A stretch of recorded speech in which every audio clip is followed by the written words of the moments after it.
নমস্কার, কেমন আছেন সবাই? আশা করছি সবাই ভালো আছেন। সোনাই রাধে ব্লগ চ্যানেলে আপনাদের আরেকবার স্বাগত জানাই। তো আমি কালকে রাত্রে এসে বাড়ি ছুটিতে, তো সানডেটা ছুটি কাটাবো। তো ঘরে এসে দেখি ঘরের আবার এক ধরনের পরিবর্তন। মানে এক সপ্তাহে বাড়ি আসছি আর এক রকমভাবে পরিবর্তন দেখছি। যে জিনিসটা আমি কোনোদিন কল্পনাও করতে পারিনি যে আমাদের বাড়িটা একদিন এমন হবে। সত্যি বলছি, আমি কোনোদিন ভাবতেও পারিনি। শুধু আমি না, আমাদের বাড়ির সবাই। তো যাই হোক, এই টাইলসটা তোমাদের তো আগেই দেখিয়েছি। বারান্দায় এটা লাগানো হয়েছে, ঘর পরে দেখা যাবে। তো এটা কেমন লাগছে, আর সবথেকে যে ডিজাইন, এটা তো তোমরা আমার ফেসবুকের রিলসে দেখেছো। সবথেকে পছন্দ হয়েছে আমার এই জিনিসটা। কি দারুণ লাগছে না? সত্যি খুব সুন্দর লাগছে। কেমন লাগছে তোমরাও একটু কমেন্ট করে জানিও।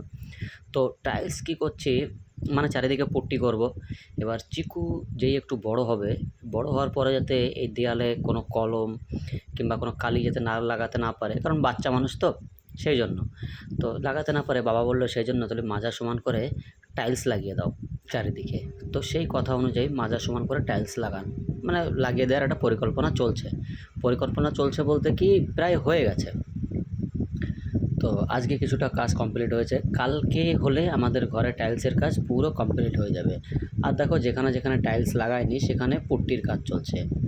তো এই পুট্টি, মানে একটা ভয় আছে, সুন্দর লাগছে দেখতে, কিন্তু একটা ভয় আছে কি জানো তো, এই পুট্টি যখন মানে ফিনিশিং দেবে, মানে এতটা পরিমাণে ধুলো হবে কি বলবো, সেই ভয়তে মানে আমার মা আমি একটু আতঙ্কে রয়েছি। মানে এটা মানে একটু অন্যরকম ভয় যে এত ধুলো। কেননা যখন থেকে আমাদের ঘর ভাঙাভাঙি স্টার্ট হয়েছে, তখন থেকেই ঘরে বিভিন্ন রকম ধুলোবালি, ঠিক আছে? এই বালি, ধুলো, ঠিক কিচকিচ করছে, ঠিক আছে? আর অস্বস্তি লাগছে। এখন কি করব? ঘর তো রেডি তো করতেই হবে। যার জন্য আমার বউ আর চিকুকে বলেছি, তোমরা যাও মামাবাড়ি কয়দিন থেকে আসো। তারপর আর দাদার বিয়ে, কয়দিন পরেই। তো একবারে দাদার বিয়ে-টিয়ে খেয়ে আসবে, আর তার আগেই আশা করি ঘর কমপ্লিট হয়ে যাবে। তো ঘর অনেকদিন আগেই কমপ্লিট হয়ে যেত, কিন্তু কী বলতো, মিস্ত্রিরা ঢিলেমি করছে। যখন পয়সা থাকে তো মিস্ত্রি থাকে না, আর যখন মিস্ত্রি থাকে তো পয়সা থাকে না। এটাই হচ্ছে মেন কেস। হুম, তো ওই যে মাজা সমান করে যখন টাইলসটা লাগানো হবে, তখন তোমরা অবশ্যই এর ফিনিশিংটা দেখতে পাবে। আমি সেই জিনিসটা তোমাদের দেখিয়ে দেবো। আর বাড়ির সামনের দেওয়ালে, মানে উপরে এই মা কালীর দুটো ছবি লাগানো হবে। তো কেমন লাগছে এই ছবি দুটো অবশ্যই কমেন্ট করে জানিও। আর আমরা বরাবরই মা কালীর খুব বড় ভক্ত। আমি, আমার বাবা, আমার মা, আমার বোন, ঠিক আছে? খুব বড় ভক্ত আমরা মা কালীর। আমরা মা কালীকে খুব মানি আমরা। আর আজকে যেহেতু রান্নাঘর পুট্টি করবে, মানে রান্নাঘরের স্ল্যাবে, তো সেই জন্য মা বলল এই জিনিসপত্রগুলো সব নিচের মধ্যে একটু রেখে দিতে। তো রান্নাঘর যেহেতু এখনও কমপ্লিট হয়নি, তো প্রচুর জিনিসপত্র রয়েছে। তো যার জন্য এই জিনিসগুলো এইখানে কিছু কিছু শিফট করা হয়েছিল। তো এইগুলোতে এখন ধুলোবালি পড়বে প্রচণ্ড আকারে। মানে ওই উপর আগে স্ল্যাব একটু ঘষাঘষি করবে আগে, সেজন্য মা বললো এখানে প্রচুর ধুলোবালি পড়বে, তো আগে এগুলো একটু ভিতরে ঢুকিয়ে দে, নাহলে রান্নাবান্না খাওয়া দাওয়া আজকে হয়ে গেছে আজকের মতন। তো আমিও আমার মায়ের কথা মতন সব জিনিসগুলো একটু ভিতরে সব ঢুকিয়ে দিচ্ছি, মানে ওই নিচে যাতে ধুলোবালিটা না পড়ে। তারপরে তাঁবু দিয়ে একটু ঢেকে দেবো, না হলে চা বানাতে, খাওয়া দাওয়া করতে খুব সমস্যা হবে এই ধুলোতে। তো এই সিলিন্ডারটা যখন নিয়ে যাচ্ছিলাম একটু ভয় ভয় করছিল, যেন টাইলসে গুঁতো না লাগে। কারণ একটু ঠোকা লাগলেই টাইলস ভেঙে যেতে পারে, তো একটু রিক্সে রাখছিলাম। তো যাই হোক, শখের বাড়ি তো, কোনো জায়গায় একটু পড়লেই মানে মনটা একটু খারাপ হয়ে যাবে, তো ওই জন্যই। জলের ড্রামটা পা দিয়ে সরাচ্ছিলাম, আমার খুব খারাপ লেগেছে। আর তোমরা কেউ উল্টোপাল্টা কমেন্ট করো না, সত্যি আমার খুব খারাপ লেগেছিলো, কিন্তু তাড়াহুড়োর সময় আমি জলের ড্রামটা পা দিয়ে সরিয়েছি।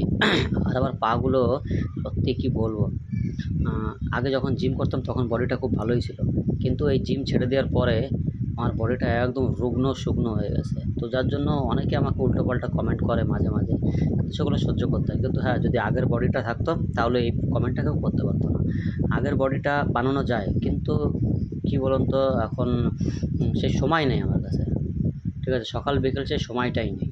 ওই সময়টা হচ্ছে মেন। বডি বানাতে গেলে আগে সময় দিতে হবে। তো সেই জন্য সেই সময়টা এখন আমার কাছে নেই। তো যার জন্য শরীরটা সেই আগের মতন রুগ্ন শুকনো হয়ে গেছে।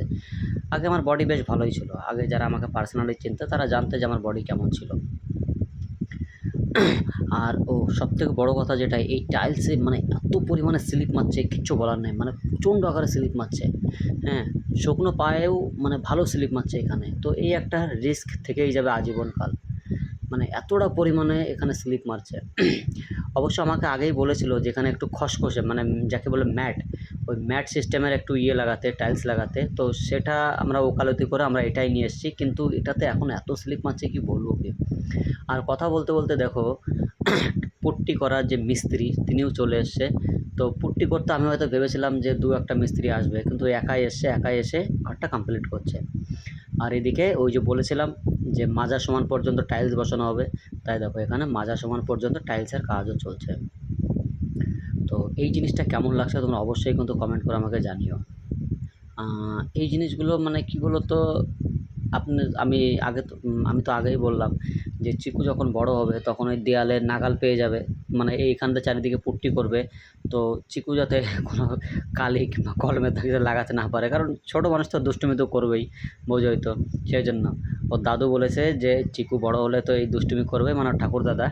তো সেই জন্য ওখানে মানে মাজা সমান করে একটা টাইলস লাগিয়ে দাও, যাতে চিকু কোনো এখানে দাগ ফেলাতে না পারে, কারণ আমরা তো বড়রা, আমরা কোনো দাগ ফেলাবো না, কিন্তু চিকুর জন্য ওই জন্য এখানে টাইলস লাগিয়ে দিলাম আর কি। আর সবথেকে বড় যে জিনিস, ওই যে মা কালীর দুটো ছবি দেখো লাগানো হয়ে গেছে। তো যেহেতু রান্নাঘরে আজকে ধুলোবালির কাজ, চা বানাতে পারবে না দুপুরবেলা, তা মা বললো ওদের সবার জন্য একটু কোল্ড ড্রিঙ্কস নিয়ে। তা আমি চলে গেছিলাম কোল্ড ড্রিঙ্কস নিয়ে আসতে, তা দেখো কোল্ড ড্রিঙ্কস ঢালতে গিয়ে ফেলে দিয়েছে। তো এই ছিল আজকের ব্লগ, কেমন লাগছে সবাই ভালো থেকো।